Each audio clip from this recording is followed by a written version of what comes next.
The lecture is about the vertebral column. As you can see the slide, this whole bony structure is of vertebral column. This is the anterior view. This is the lateral view, that is from side. And this is the posterior view. Anterior view, this is the lateral view, and this is the posterior view.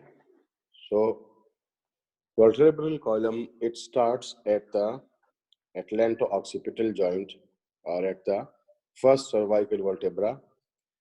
This is the level of the first cervical vertebra. It starts here and descended down up to the level of this commonly known as tailbone or coccygeal bone. So this is the whole extent of the vertebral column. For ease of description, the vertebral column is divided into 5 areas, anatomical areas. The vertebral column composed of 33 individual vertebra, 33. In these 33, the coccygeal and the sacral vertebra are fused, whereas the rest of the vertebra are independent. They are joined together by these. You can see these are the intervertebral discs, these structures in between the vertebra. These hold the vertebral bodies, superior and inferior vertebral bodies, to one another. And this also gives flexion and extension moments and stretchability for the different moments of the vertebral column, like flexion, that is anterior bending, extension, posterior bending, lateral flexion, bending to the sides, and some rotation. So the moment or the flexibility of the spine of the vertebral column is due to these intervertebral discs joining the vertebra together. Now, one thing that there are, I told you, it is divided into 5 regions or 5 different vertebra. So first we start with the cervical in the neck. These are the cervical vertebra. Then the thoracic vertebra. Then the lumbar vertebra. Then the sacral vertebra or sacrum, as it is fused to one another. And then the coccyx. This is commonly known as tailbone. You can see in the lateral view also, and in this posterior view also. This is the coccygeal area, this is the coccyx area, and this is the termination of the vertebral column. So if you can see in the next slide, there are 7 cervical vertebra, 12 thoracic vertebra, 5 lumbar vertebra, and the 5 fused segments of the sacral bone or sacrum, and 3 to 4 coccygeal vertebra, which fused after 3rd or 4th decade of life. So we get cervical vertebra, thoracic vertebra, lumbar vertebra, sacrum or sacral vertebra, and coccygeal bone or coccygeal vertebra. This number is important. We have 33, total number of 33 vertebra we have.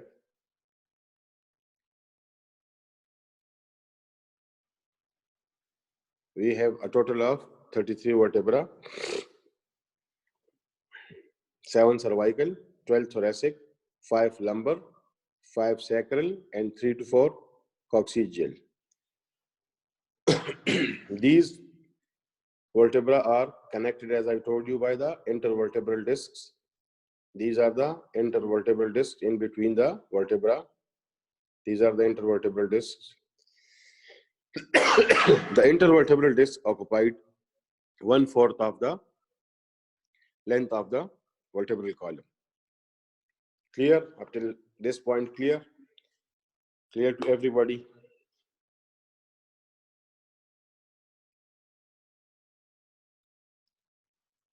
There are 33 vertebral bones, somebody has asked. There are 33 vertebral bones. If you can count this, 7, 12, 19, 5, 24, and this 5, 29, and this 4, 33. So a total of individual 33 vertebrae are there. Here you can see there are 33 vertebrae and the intervertebral discs in between and divided into 5 regions. As I told you, the cervical, the thoracic, the lumbar, the sacral, and the coccygeal. Then comes the function of the vertebral column. Vertebral column is a central bony pillar of the body, supports the skull, the pectoral girdle, that is the chest, the upper limbs, and the thoracic cage. So this is a typical vertebra. I'll discuss the shape of the typical vertebra with you. After that, we'll discuss some exceptions of the vertebra, which are known as atypical vertebra. So, typical vertebra, what is atypical and typical? Typical vertebra are those who share the same shape and structure along with the same anatomical landmarks. Those are typical vertebra. Whereas the atypical vertebra, some vertebra in the cervical area, some in the thoracic area, and the last lumbar vertebra. These vertebra are known as atypical vertebra, as the shape varies from the rest of the vertebral bodies. So this is the main difference between the typical and atypical. Typical vertebra share the same shape, having the same anatomical landmarks, having the same positions. Whereas the atypical vertebra, it shares, it do not have the same shape and anatomical landmarks as the rest of the vertebra. And these are found in the cervical area, thoracic area, and the last lumbar vertebra. These are also atypical. So a typical vertebra consists of a body anteriorly. This is the body. This is the side view of a vertebra. I'll show you next slide. This is the body. It's anteriorly. And this is the arch, which is posteriorly. So if you can see in this slide now, this is a typical vertebral structure. This is the body anteriorly rounded body, and posterior arch. This is the posterior arch of the vertebral body. So the anterior body, this is the body, and this is the arch. The body and the arch, it has got some anatomical landmarks. As you can see, the pedicel or the pedicle, this is situated between the body and the transverse processes. Whereas if you can see this lamina, this is present between the spinous process and the transverse process. You see, the vertebra consists of an anterior body and posterior arch. This posterior arch gives rise to 7 processes. 7 processes. These two are the transverse processes. It is right and left transverse processes. These are called as TPs, transverse processes. And this single is known as spinous process. This is projected backwards posteriorly and is known as spinous process, whereas these are called as transverse processes and projected from the sides of the neural arch. So spinous process, a single, transverse processes are 2 in number, whereas there are then the superior and inferior articular processes situated here. So 2 superior and 2 inferior articular processes for every vertebra, along with 2 transverse processes and a single spinous process. So you get a whole of 7 processes from a neural arc. A vertebra consists of, I will repeat it, a vertebra consists of a vertebral body anteriorly and a neural arch posteriorly. This is the neural arc. So this neural arc gives rise to 7 processes: 1 spinous process, 2 transverse processes, and 4 superior and inferior articular processes. Clear? This point clear?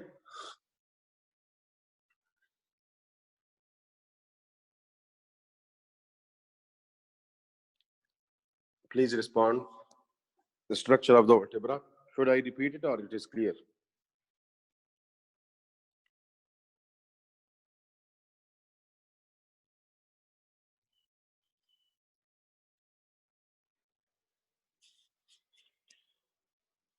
Okay. Then, if you can see the structure, this canal in between in the center, this is situated between the anterior body and the posterior arch. This is the posterior arch and this is the anterior body. Here is situated a canal which is situated in between the anterior body and the posterior arch, and it is known as the vertebral foramen or vertebral canal. This is for the passage of the spinal cord. So this is the normal structure of a typical vertebra, having a broad body anteriorly, having a neural arch posteriorly. The neural arch gives rise to 7 processes: 1 single spinous process, 2 transverse processes, 2 superior and 2 inferior articular processes. The structure between the spinous process and the transverse process, here it is situated the lamina, whereas in between the body and the transverse process, here is the pedicel or the pedicle. This is vertebral foramen situated between the body and the neural arch. So this was all about the typical typical vertebra. This is another slide of the typical vertebra. You can see the body anteriorly, and this whole is the arch posteriorly. This is the vertebral foramen. This is the lamina. This is pedicle. These are the superior articular processes, and here should be inferior articular processes. So the superior articular processes, inferior articular processes, the transverse processes, and the spinous process. So this is typical vertebral structure. Okay. Now we will discuss some atypical vertebra. Atypical, as I told you, that the atypical vertebra, whether it is found in cervical area, thoracic area, or lumbar area, these do not have the same bony features. Up till now, I described to you, these do not have any typical body or processes like the typical vertebral structures. So first, in the atypical case comes the first cervical vertebra, which is known as atlas. As you all can see over the slide, this is the typical atypical first cervical vertebra, C1, and it is known as atlas. This vertebra joins the occiput of the skull. If you can see this occiput of the skull, and forms the atlanto-occipital joint. Atlanto-occipital, from atlas to occiput. Atlanto-occipital joint. So C1 and occipital bone of the skull makes the atlanto-occipital joint. And this cervical vertebra, first cervical vertebra, is called atypical because if you can see, it do not have any body. Here in this vertebra, in the case of C1, here you can see no body. It is lacking a body. A typical body should be lying at this area, but it is lacking a body, and it is having anterior arch and posterior arch. If you can see the blue line, the blue boundary, and this, so anterior arch and posterior arch, along with these superior articular facets or processes, and this foramen. So the atlas, the C1, do not have any body, and the neural arch is along with posterior as well as anterior neural arch. So the C1 has 2 prominent atypical features, that is, it is lacking a body and it is having anterior and posterior arch along with the posterior tubercle. If you can see here, the posterior tubercle. So this was the first cervical atypical vertebra. Then comes the second cervical or the axis. If you can see here, axis. First one was atlas. This is axis. So if you can see in the case of C2 or second cervical vertebra also, you can see here no prominent body as compared to the other vertebral bodies. And if you can see a prominent structure over the superior aspect of the body, which is known as odontoid process or dens. This odontoid process or dens, it is for the accommodation in the first cervical vertebra.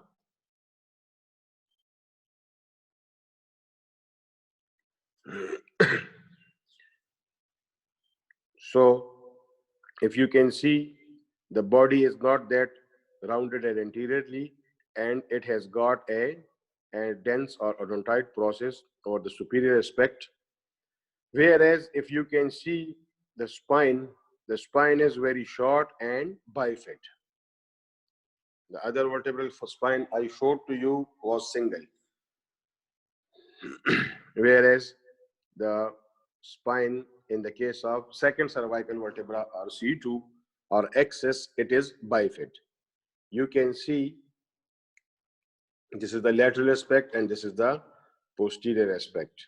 If you can see, this is the superior articular process, this is the bifid spinous process, this is the inferior articular process, this superior for the articulation with the inferior of the first cervical vertebra.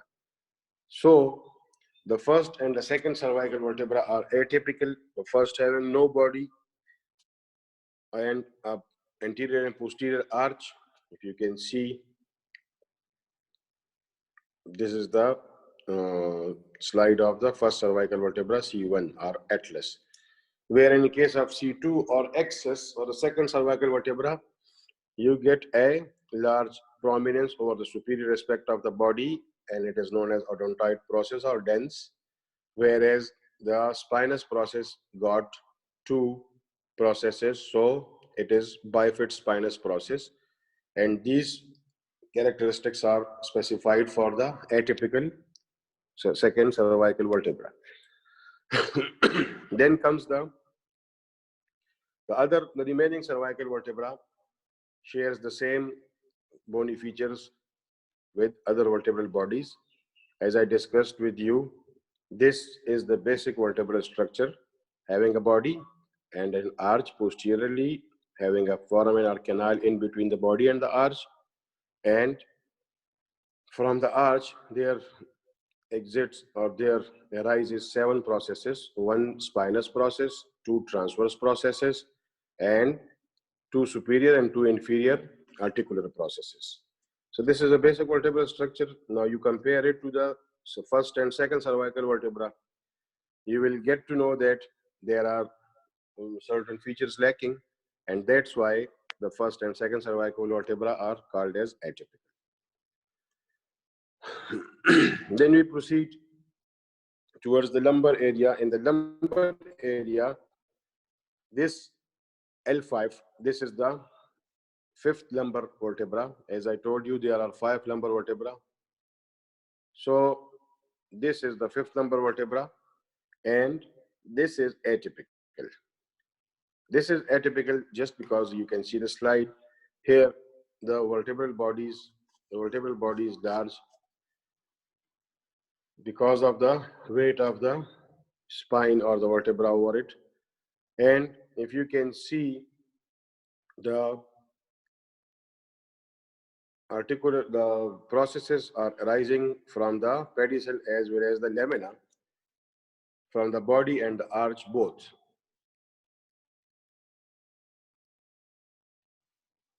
So you can see the 5th lumbar vertebra is Atypical.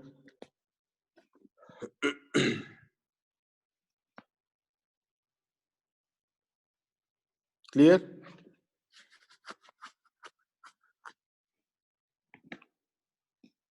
Please respond.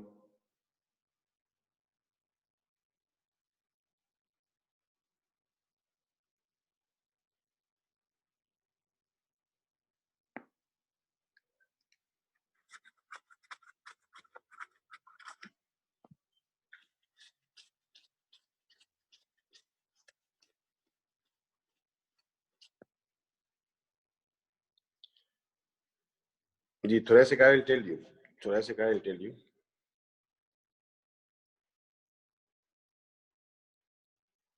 Okay.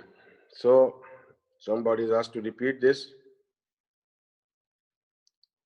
This, as you all know that there are 5 lumbar vertebra, L1, L2, L3, L4, L5. Among these 5 lumbar vertebra, these 4 are typical lumbar vertebra. That is,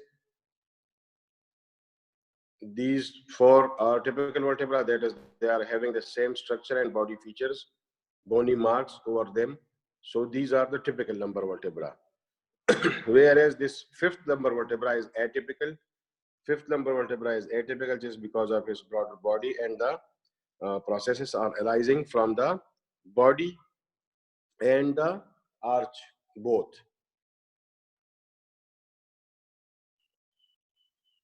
The rest of the 4 lumbar vertebra have the same, the typical, the basic vertebral structure, which I described to you in the beginning. Okay, Ji. Somebody is asked about the thoracic vertebra. The thoracic vertebra, this is the typical thoracic vertebra. You can see these are the ribs on the sides. So this is the vertebral body. As you can see, it is heart-shaped. The vertebral body, the anterior body, it is heart-shaped. And the vertebral canal or the vertebral foramen, it is small and circular as compared to the thoracic area, the cervical area. And the spines are long. If you can see, these are the transverse processes for the articulation with ribs. These are superior and inferior costal processes, and these are for articulation with the rib. So these costal facets are lacking over 11 and 12 thoracic vertebra. The transverse processes are lacking these costal facets in the 11th and the 12th thoracic vertebra. So that is an atypical feature of the thoracic vertebra.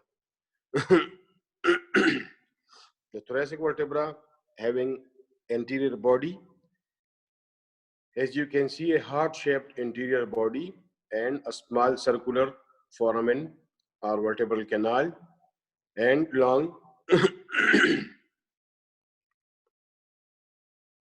processes.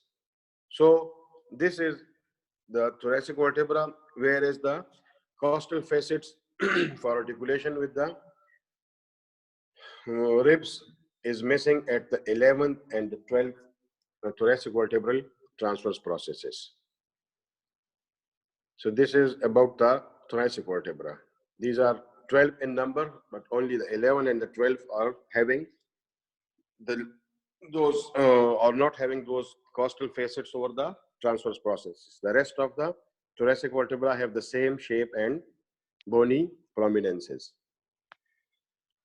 Okay, someone has asked about the cervical vertebra, first cervical vertebra. As you can see the slide, this is the first cervical vertebra having an anterior arch highlighted with the blue line. This is an anterior arch and this is posterior arch. Normally, you have a posterior arch in vertebra, but the C1 or the first cervical vertebra or the atlas having 2 arches. One is the anterior and the other is posterior. So this is the main difference of the arches, along with the difference that the body is missing, a proper body is missing. There is no body of the first cervical vertebra, so no body, and anterior and posterior arches, along with the posterior tubercle. These three are the basic, sorry, these three are the basic differences of the cervical vertebra from the rest of the first cervical vertebra from the rest of the cervical vertebra. Clear now? Please respond. We'll proceed then.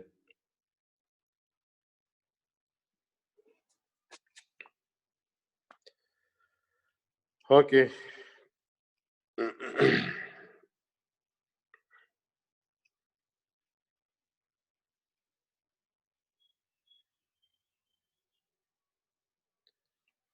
This is then, up till now we have discussed till the lumbar bones, lumbar vertebra. This is the sacral vertebra or the sacrum. If you can see this whole wedge-shaped structure, this wedge-shaped structure is the sacrum bone, this up to here. This is coccygeal bone, tailbone, which is called tailbone also. Up till here is the sacral bone or the sacrum. And as you can see, this wedge-shaped bone is formed by the fusion or the fusion of the 5 sacral vertebra.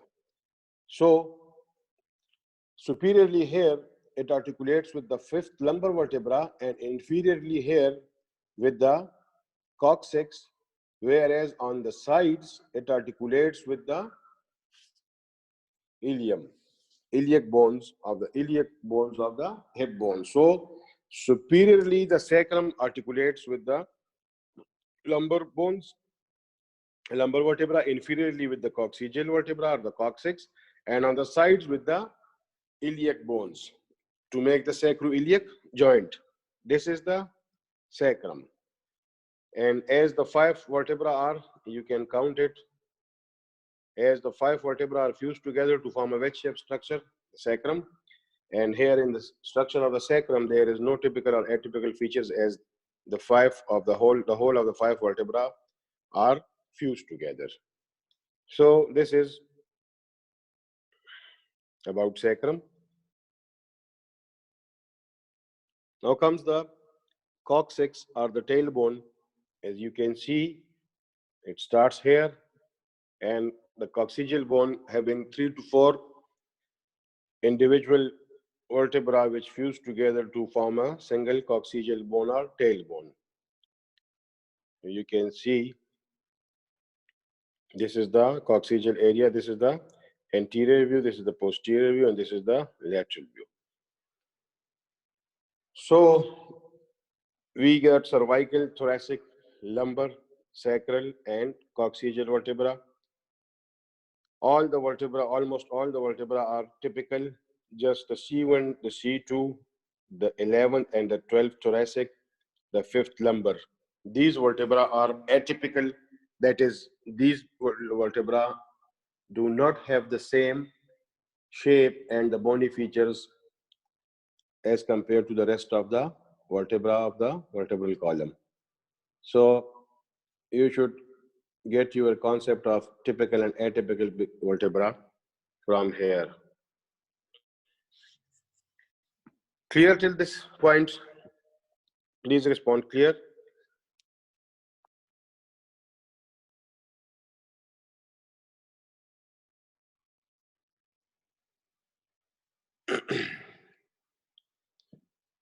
This is another slide for the cervical vertebra, the first and second. If you can see, the body is missing and do not have a spinous process and anterior and posterior arches.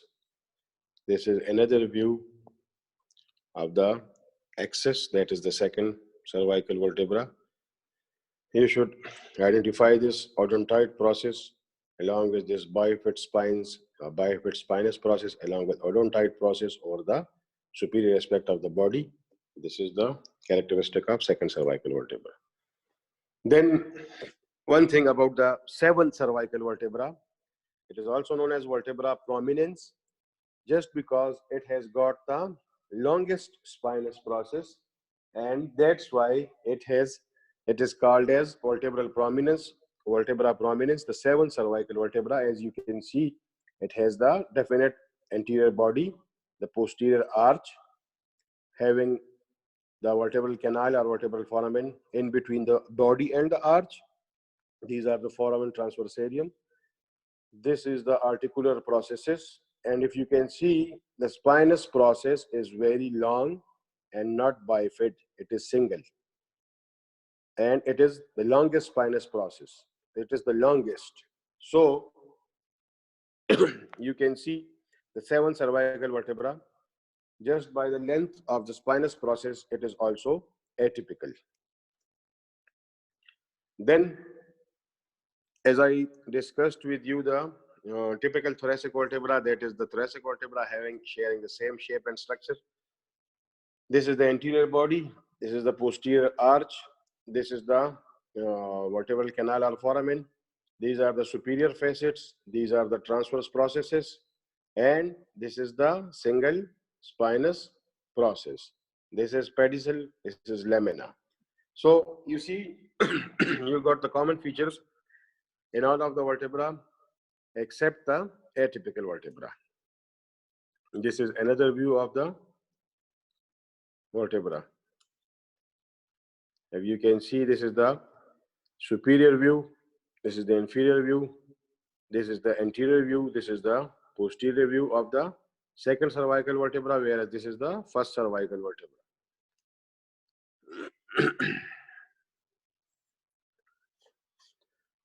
So these are some features of the typical and the atypical vertebra.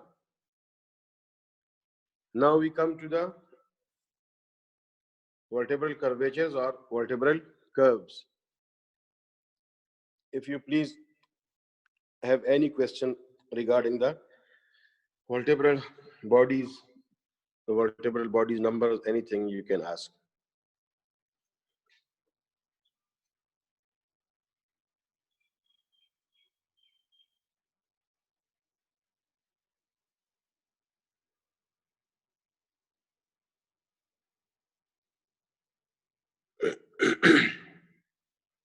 Please.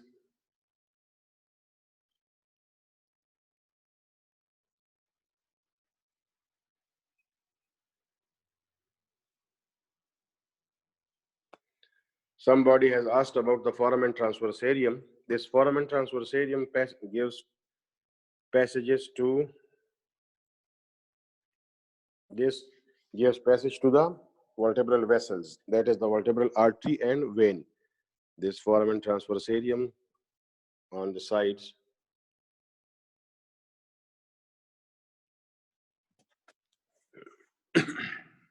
So this foramen transversarium,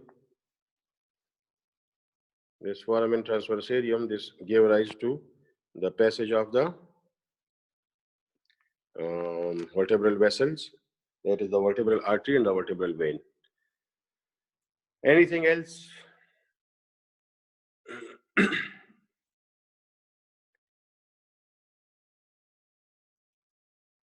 Okay. Then we discuss some normal curves of the vertebral column. If you can see the lateral aspect of the vertebral column from starting from the cervical up to the coccygeal area, you will see some curves throughout the length of the vertebral canal. These are normal curves, and these curves are necessary. These are needed for the stability and normal movements at the spine. If these curves are disturbed or these curves become more prominent or less prominent, then you will have some structural as well as mobility problems. So if you can see this cervical area, this is the thoracic area, this is the lumbar area, and this is the sacral along with the coccygeal area. This slide shows that there are two curves. One is the primary curve, the other is the secondary curve. The primary curve is present throughout the length of the thoracic and the sacral area, if you can see. these blue lines indicate the primary curves. The primary curves, these are the thoracic convexity, posterior thoracic convexity. This is the posterior sacral convexity. You can also say that the anterior thoracic concavity or anterior sacral concavity, but this is posterior thoracic convexity, and this is the posterior sacral convexity, and these are the primary curves. Whereas if you can see the cervical and the lumbar area, this having posterior concavity. You can see this cervical area posteriorly concavity, and here in the lumbar area also the posteriorly the concavity or anterior convexity, likewise, whatever is easy for you. So if you can see the primary curvatures developed during the fetal period, newborn spine is kyphotic. If you ever noted a newborn, the spine is very much flexible, kyphotic, and all the time bent forward. So the secondary curvature results from extension from the flexed fetal position, the secondary curves. Cervical lordosis develops when infants begin to hold their heads up. So these are the four curves, the two primary and two secondary. The primary curves are thoracic and sacral, whereas the secondary are cervical and lumbar. As I told you, the primary curves are due to the are present in the newborn, the primary curves, whereas the secondary curves arises in the vertebral column with the neck holding or with the extension and the lateral flexion of the vertebral column along with age. So these curves are necessary for the normal stability and mobility of the vertebral column. In the fetus, the vertebral column has one continuous anterior concavity. Anterior concavity. As development proceeds, the lumbosacral angle appears. The lumbosacral angle appears, and the adult position, the vertebral column exhibits in the sagittal plane the following regional curves. As I told you, the cervical area posterior concavity, you can see this is concave. So posterior concavity at the cervical area, the posterior convexity in the thoracic area. This is convex. This anterior is concave, the posterior is convex. So posterior cervical concavity, posterior thoracic convexity, and posterior lumbar concavity, whereas the posterior sacral convexity. Clear? If you can see over the picture of the slide, and you are having the concept of concave and convex, then you can easily understand these curves. Once again, I will tell you, this is posterior cervical concavity, this is posterior thoracic convexity, this is posterior lumbar concavity, and this is posterior sacral convexity. Clear?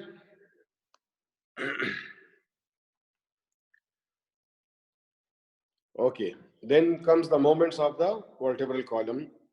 As the slide indicates, at the vertebral column, you can have flexion, that is anterior bending, extension, that is the posterior bending.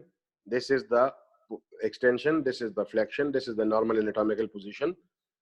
This is the flexion, and this is the extension. These two movements are carrying on over the lumbar vertebra due to the intervertebral disc in between the lumbar vertebra. This is the lateral extension that is moving on one side or bending on one side, and this is rotation, the rotation of the upper trunk, neck, and head.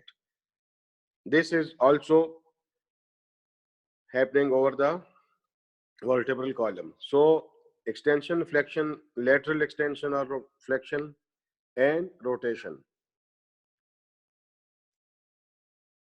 You can see the specific areas, and these are the moments over the vertebral column, and the freedom of the moment is mainly due to the intervertebral discs present between the vertebrae, giving flexibility to this bony structure.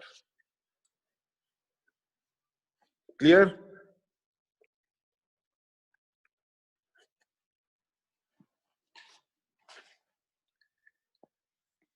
Please respond.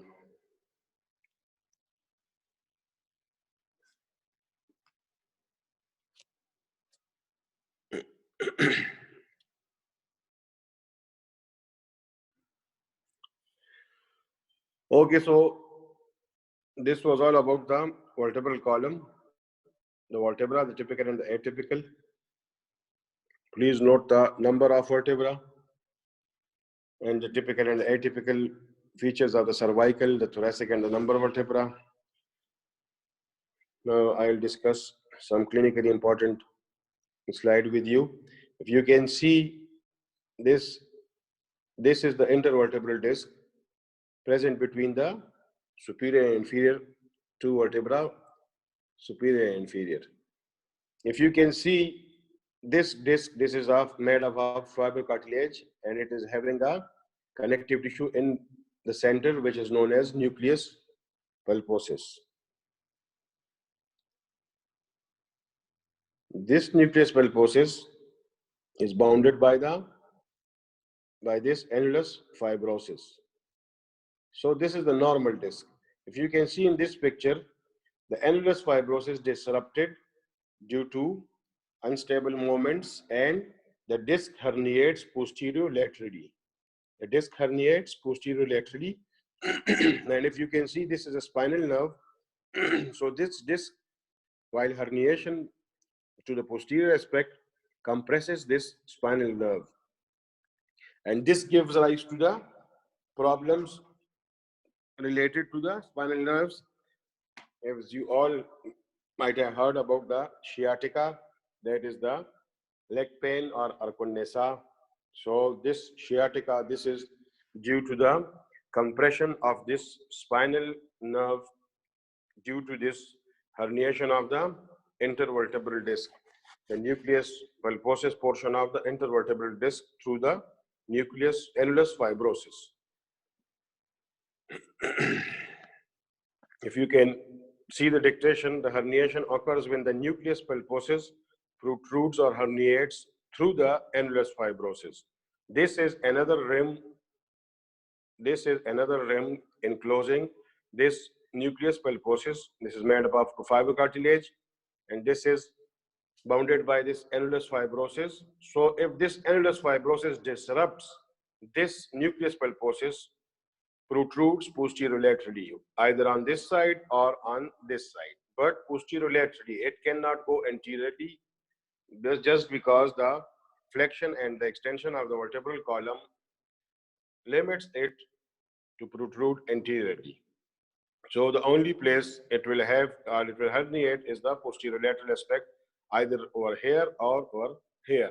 And when it herniates, as you can see, it will compress the spinal nerve over here, and this will get the compression roots signs and symptoms over the specified area. This is most common in the cervical and the lumbar area. Mostly in the lumbar disc, protrusions occurs at the fourth or the fifth lumbar vertebra, or the fifth and the fifth lumbar and the first sacral vertebra. The disc between the fourth and the fifth lumbar vertebra, or the disc between the fifth lumbar and the first sacral vertebra. These are the two common sites where most of the disc bulges posterolaterally.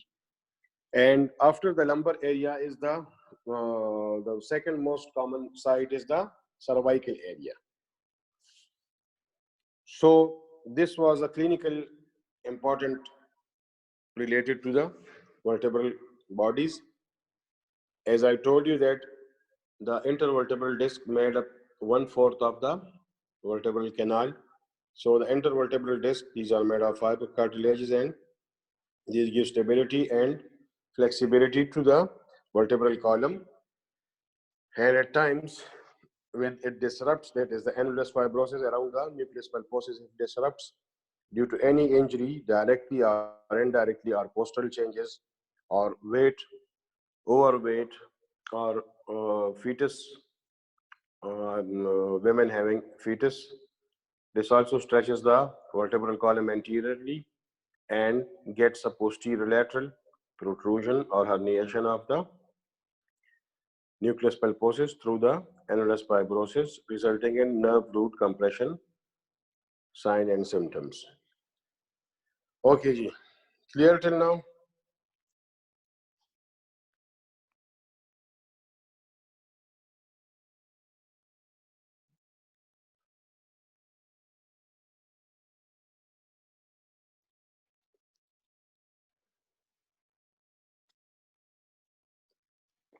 Ji, sciatic तो मैंने एक level बताया है उसका sciatic nerve का, लेकिन इसमें आपको जब पता है कि ये जो लंबर वर्टेब्रा है, जितनी भी वर्टेब्रा है, इनके दरमियान जिस तरह आपको बताया, ये अभी नर्व रूट आप देखें, एक सेकंड, ये अभी नर्व रूट जब निकला है, ये वाला और ये वाला, तो ये दो वर्टेब्रा के दरमियान निकला है, एक वर्टेब्रा सुपीरियरली और एक इन्फीरियरली, ये वाला जो है, तो ये जब दरमियान में निकलता है, तो ये कहीं भी जब वहां पे प्रोट्रूजन होती है, तो आपको बताया कि प्रोट्रूजन सबसे ज्यादा कॉमन जो है वो लंबर एरिया में होती है, L4 L5 के दरमियान और L5 S1 के दरमियान, और सेकंड जो मोस्ट कॉमन है वो सर्वाइकल एरिया है।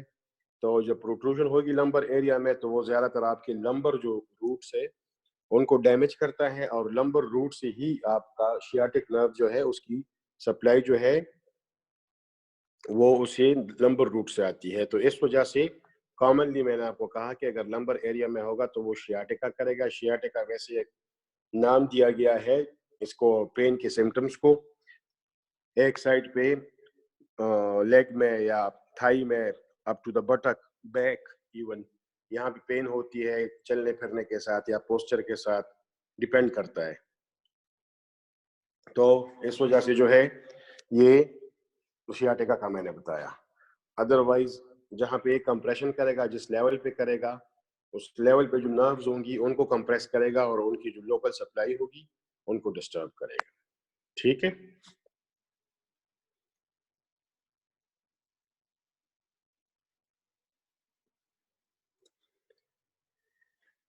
ये अगर आप देखें तो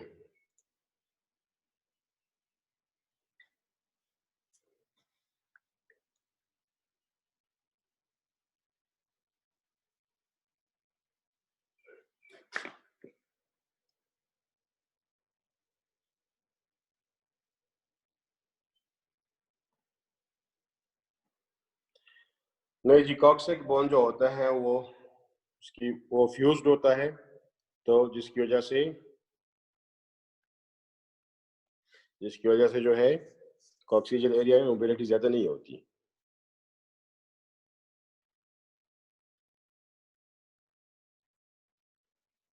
The lumbar vertebrae are specified for sciatic pain.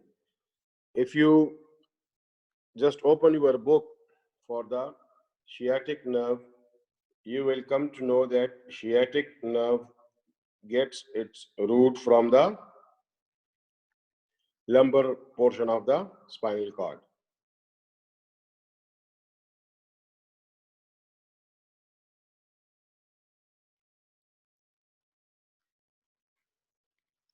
If you trace the sciatic nerve formation, you will come to know that it is from the lumbar portion of the spinal cord. So it will be supplied by the lumbar nerves, and the lumbar nerves, when compressed, mostly, as I told you, between the disc between the fourth and the fifth lumbar vertebra, or the disc between the fifth lumbar and the first sacral vertebra. These are the two common sites for the herniation of the disc and causing the symptoms. Somebody has asked about the sciatic pain. The sciatic pain depends on the severity of the compression. If the nerve is compressed fully, it will be excruciating pain and will not be relieved without hospitalization. If the nerve compression is not full, if it is partial, if it is periodic, then one will get pain along with the compression and will get rest or get relief when the compression is relieved by itself or with posture or medicine. Okay, somebody has asked about the secondary curve. So in curves का आपको बताया कि these are necessary for the stability and the mobility of the normal vertebral column function. Here it is written that the secondary curvatures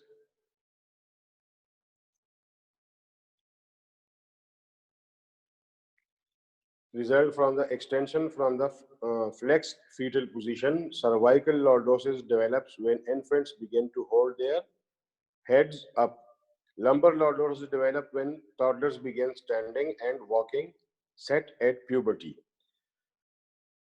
You all may be knowing that after birth, the baby cannot hold his or her head up till 6 months of age. Some say 4 months, but it is roughly 6 months of age. Up till 6 months of age,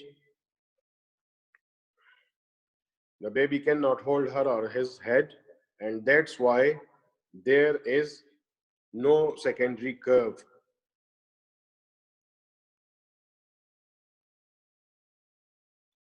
So, with the neck holding, the cervical lordosis develop, that is this cervical convexity, this concavity posteriorly, it gets deeper.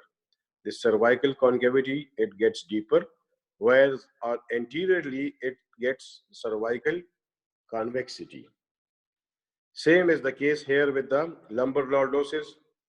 As the baby started squatting over the forelimbs, so due to the movement of the baby on the spine, the vertebral column, you get the cervical, the lumbar posterior concavity or anterior convexity.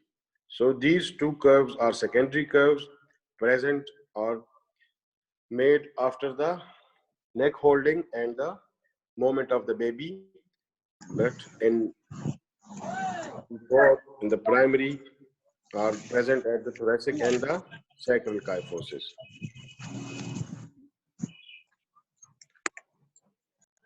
Somebody has asked about the sciatic nerve supply. So, as I told you, that most common is the disc herniation is between the fifth lumbar and the first sacral nerve. So, if the sacral and the lower lumbar areas are involved, then it will definitely get to the sciatic pain. Okay, Ji. Clear? This was all about the vertebral column, the anatomy of the vertebral column. Hope you will be having no question, or if anybody wants to ask anything, please ask.